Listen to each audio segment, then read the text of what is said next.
In this video, we're going to convert some angles from degrees to radians, and then we're going to convert some angles from radians to degrees. Convert the following angle measures to radians. Since I'm told nothing else, I'm going to be exact when I do it. And I know that I'm going to use the fact that pi radians is 180 degrees. So I'm going to take 32 degrees, and I want to multiply it by a unit fraction.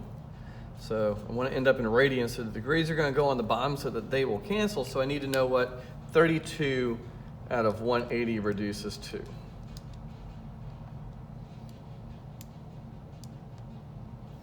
All right, so using my graphing calculator off screen, I get 8 pi out of 45.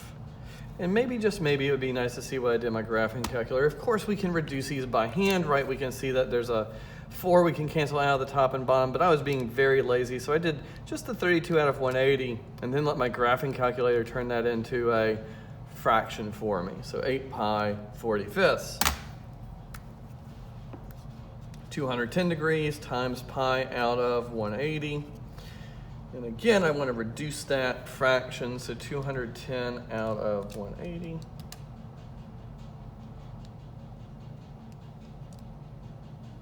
That's 7 pi over 6. Now I have 6 degrees. 6 degrees times pi out of 180. Well, and I know what 6 and 180 will reduce to.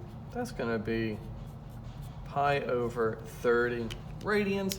Since radians are not a unit of measure, I actually don't have to write anything here, but if I wanted to be very emphatic about it and emphasize it for my reader, I could write rad next to these, and then those are angles measured in radians.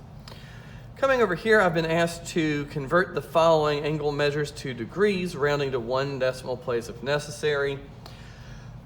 So let's see here, I have 5 pi over 12. To convert to degrees, I need the degrees on the top and the radians on the bottom. The pi's cancel, and I just need to know what 5/12 of 180 is. And that's a 75-degree angle.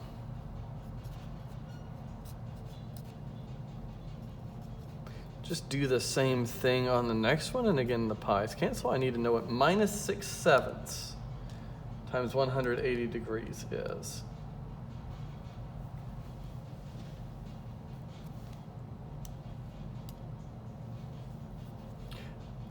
Exactly, that's minus 1080 over 7 degrees, which is approximately minus 154.3. This is where I think it was necessary to round to 1 decimal place to clearly communicate the angle we're dealing with. And now I have 11 radians.